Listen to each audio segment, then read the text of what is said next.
మీరు కూడా నాలాగా ఒక స్టార్టప్ కంపెనీ నుంచి ఒక బిగ్ ఫోర్ కంపెనీకి ఎలా మూవ్ అవ్వాలనుకుంటున్నారా? లేదంటే ఇలాంటి బిగ్ ఫోర్ కంపెనీలో వర్క్ చేయాలని మీకైతే ఆశగా అయితే ఉందా? ఎలా ప్లేస్ అవ్వాలి? ఏం రిసోర్స్ తీసుకోవాలి? ఏ కోర్స్ తీసుకోవాలి? నేను ఎలా ప్లేస్ అయ్యాను? దీని గురించి మీరైతే తెలుసుకోవాలనుకుంటే ఈ వీడియో ఎక్కడ స్కిప్ చేయకుండా ఫుల్గా అయితే చూడండి. ఇందులో నేను క్లియర్ కట్గా నేనైతే చెప్తానండి. నేను ఎలా బిగ్ ఫోర్ కంపెనీలో ప్లేస్ అయ్యాను, ఎక్కడ సర్చింగ్, ఎలా రెఫరల్ చేశారా, ఎవరైనా రెఫర్ చేశారా, దీని గురించి అయితే ఈ వీడియోలో అయితే క్లియర్ కట్గా ఎక్స్ప్లెయిన్ అయితే చేస్తాను. మీరు కూడా ఒక బిగ్ ఫోర్ కంపెనీలో ప్లేస్ అవ్వాలంటే ఎలాంటి స్టెప్స్ తీసుకుంటే మీరు కూడా నాలాగా బిగ్ ఫోర్లో ప్లేస్ అవుతారని నేనైతే చెప్తానండి. ఓకేనా, let's go for video. Hello అందరికీ, నేను మీ Salesforce Telugu with Ramesh. నేను సేల్స్ ఫోర్స్ అడ్మిన్ కోర్సు నేను ఫ్రీగా అయితే ఫుల్గా నేనైతే చేశాను. మన ఛానల్ అయితే చెక్అవుట్ చేయండి. ఫ్రీగా అయితే అడ్మిన్ కోర్స్ అయితే చూడండి. నేను ఎలా బిగ్ ఫోర్ కంపెనీలో ప్లేస్ అయ్యాను అని అంటే, ఇది నాకు డ్రీమ్ జాబ్ అండి. ఇది నేను అనుకోలేదు ఈ బిగ్ ఫోర్ కంపెనీలో నేనైతే ప్లేస్ చేస్తాను. ఒక స్టార్టప్ కంపెనీ నుంచి, ఒక స్టార్టప్ అంటే నేను ఫుల్గా అయితే స్టార్టప్ కంపెనీ కాదు, అంటే ఒక MNC, mid range MNC company నుంచి ఇక్కడ వరకు నేను ఎలా ప్లేస్ అయ్యాను అని నా జర్నీ ఎలా ఉందంటే ఈ వీడియో అదే అండి. దీనికి నేను చాలా హార్డ్ వర్క్ అయితే చేశాను. ఫస్ట్ ఒక టిప్ ఏంటంటే, మీకు ఎవరైనా ఒక జాబ్ నుంచి ఇంకొక సెర్చ్ చేయాలి అని కొంతమంది 90 days నోటీస్ పీరియడ్, దీనివల్ల సఫర్ అయ్యి జాబ్ సెర్చ్ లేకుండా ఖచ్చితంగా మీరైతే సెర్చ్ చేయండి. ఖచ్చితంగా కంపెనీస్ మీ స్కిల్స్ మీరు కానీ అప్గ్రేడ్ చేసుకుంటే మీకు 90 days నోటీస్ పీరియడ్ ఉన్నా కూడా కంపెనీస్ అగ్రీ అయితే అవుతుందండి.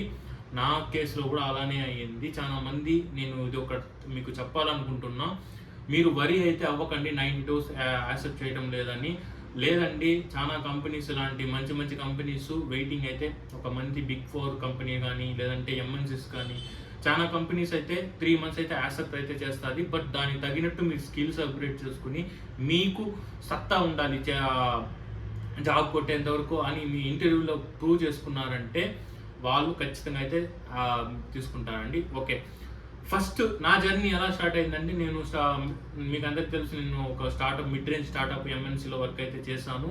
అక్కడ సేల్స్ ఫోర్స్ డెవలపర్గా వర్క్ చేస్తున్నాను ఎండ్ టు ఎండ్గా. నాకు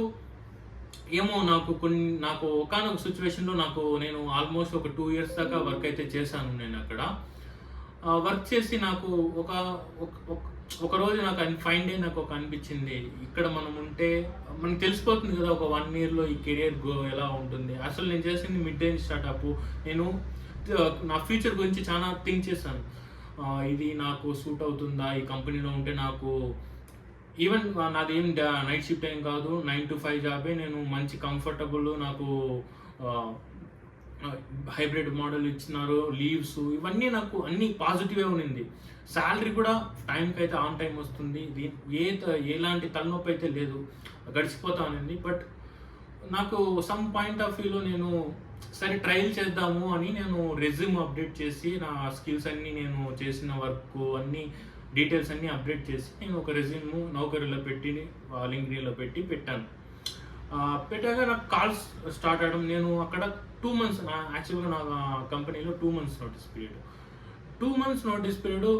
సో కాల్స్ వస్తాయి లేదని నేను ట్రై చేస్తున్నా. డైలీ ప్రొఫైల్స్ని అయితే అప్డేట్ నా నౌకరీలో పర్ డేకి 2-3 days అనేది నేనైతే అప్గ్రేడ్ అయితే చేస్తున్నా. సో చేస్తూనే ఉన్నాను. కాల్స్ అయితే వస్తున్నాయి. ఓకే, అప్పుడు నాకు అర్థమైంది కాల్స్ వస్తున్నాయి, ఓకే మార్కెట్లో ఉంది. ఇంకొకటి ఏంటంటే, నేను కరెంటు స్కిల్స్కి అయితే నేను ఉన్నానా అని నేనైతే చెక్ చేసుకున్నా. కరెంట్ స్కిల్స్ నేను అప్గ్రేడ్ చేస్తున్నా, డే టు డే నేను చాలా ఫాలో అవుతున్నా. సో ఓకే, నేను ఎలా ఈ బిగ్ ఫోర్ నాకు వచ్చిందంటే, నేను ఈ బిగ్ ఫోర్ కంపెనీలో ప్లేస్ అవ్వకముందు నేను చాలా ఇంటర్వ్యూస్, ఒక 20-30 ఇంటర్వ్యూస్ పైన ఇచ్చాను. అన్నీ కొన్ని నోటీస్ పీరియడ్, కొన్ని ఇమీడియట్, అలా అని కొన్ని నాకే అట్లా కొన్ని అయితే పోయాయి, కొన్ని అయితే ఓకే అయ్యాయి. బట్ నాకైతే అంత సాటిస్ఫై లేదు.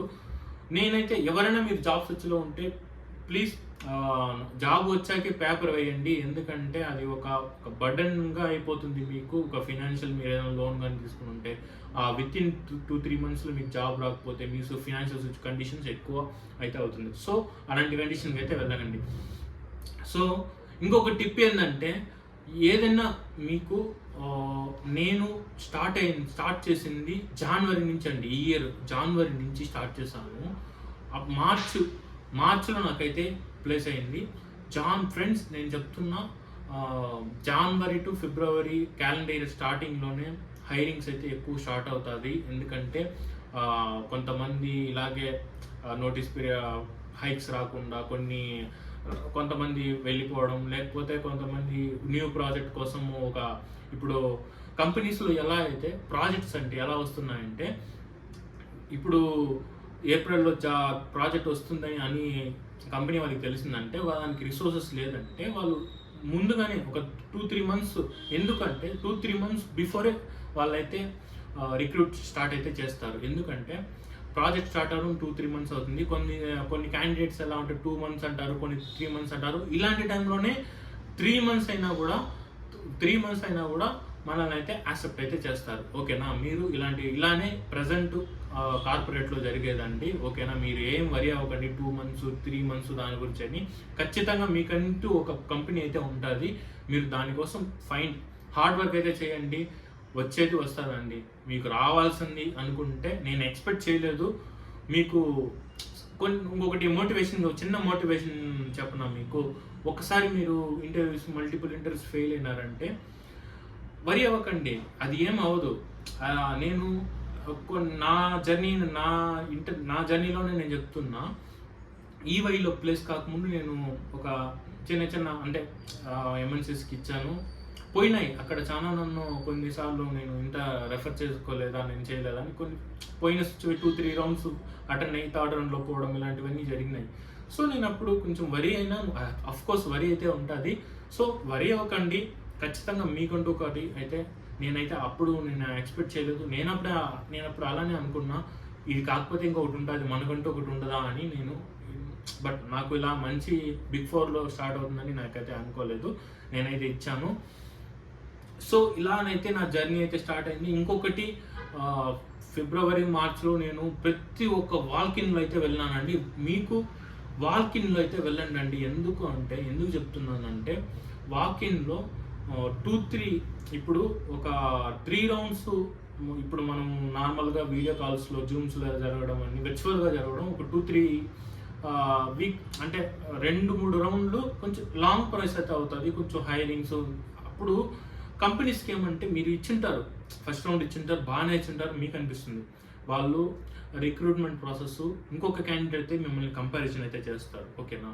కంపారిజన్ చేసి మీకన్నా ఒక్క అతను బాగా చెప్పుంటే మిమ్మల్ని అయితే అప్పుడే ఏదో ఒక రీజన్స్ మీరు బాగా చెప్పున్నా, మీ అన్ని క్వశ్చన్స్ ఆన్సర్ చేసి, అన్ని కోడింగ్ క్వశ్చన్స్ అన్ని ఇంటర్వ్యూ క్లియర్ చేసినా కూడా వాళ్ళకు కొంచెం ఇంకొక మంచిగా చెప్పినారంటే, వర్చువల్లో ఇదే కొంచెం డిసడ్వాంటేజ్ అండి. నేను చెప్పేది ఏంటంటే, మీరు ప్రతి వర్చువల్ అనే కాదు, వాల్కిన్లో కూడా ఇలానే జరుగుతాయి కొన్నిసార్లు. బట్ నాకు ఎలా వచ్చిందంటే, వాళ్ళే చెప్తున్నారు, మీరు వాకిన్ అటెండ్ అవ్వండి, వాల్కిన్లోనే మీరు మంచిగా పెర్ఫామ్ చేస్తే వితిన్ ఏమేమి రౌండ్స్ ఉన్నాయో అవన్నీ టెక్నికల్, నాకైతే 2 టెక్నికల్ రౌండ్స్ అయితే 1 డేలో వితిన్ హాఫ్ డేలో కంప్లీట్ అయిపోయింది. సో హాఫ్ డే కంప్లీట్ అయిపోయింది. మళ్ళీ నాకు నెక్స్ట్ మండే నాకు హెచ్ఆర్ కాల్ చేసి అదే హెచ్ఆర్ డిస్కషన్స్, అదే మనకి C2C డిస్కషన్ జరిగినాయి, ఇలాంటి వర్క్ గురించి ఇవన్నీ చెప్పారు. ఇలా నాకు అయితే ప్లేస్ అయితే అయ్యానండి. నాకు 3 మంత్స్ అయితే యాక్సెప్ట్ అయితే చేశారండి. 3 మంత్స్ నోటీస్ పీరియడ్ అయితే యాక్సెప్ట్ చేశారు. బట్ నేనైతే ఎర్లీగానే జాయిన్ అయినాను. వితిన్ 1 మంత్, అంటే నా ప్రజెంట్ కంపెనీలో నాకు 1 మంత్లోనే ఇచ్చేస్తారు. నేను ఎక్స్పెక్ట్ చేయలేదు 1 మంత్ అని.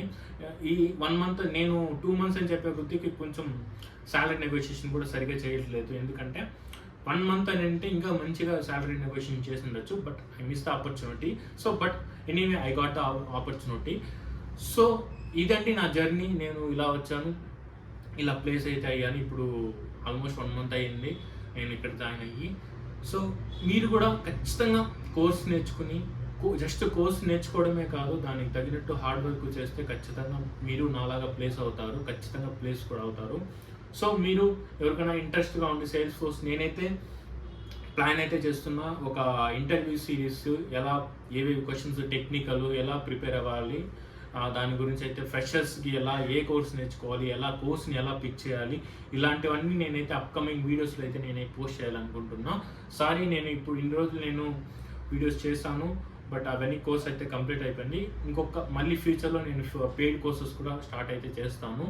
సో మీరెవరన్నా సబ్స్క్రైబ్ చేయకుండా ఉంటే నా ఛానల్‌కి ప్లీజ్ లైక్ అండ్ సబ్స్క్రైబ్ అయితే చేయండి. నేను మీ Salesforce Telugu with Ramesh. ఇలాంటి మరెన్నో వీడియోస్ మిస్ కాకుండా ఉండాలంటే లైక్ అండ్ సబ్స్క్రైబ్ చేసుకోవచ్చు కదా. నెక్స్ట్ వీడియోతో మీ ముందరకైతే ఉంటున్నాను. ఇలాంటి మరెన్నో సేల్స్ ఫోర్స్ రిలేటెడ్ వీడియోస్ కోసం మిస్ కాకుండా ఉండాలనుకుంటే మీరు కూడా నా ఛానల్‌ని సబ్స్క్రైబ్ అయితే చేసుకోండి. నోటిఫికేషన్ అయితే ఆల్‌లో అయితే పెట్టుకోండి. నేను మీ Salesforce Telugu with Ramesh.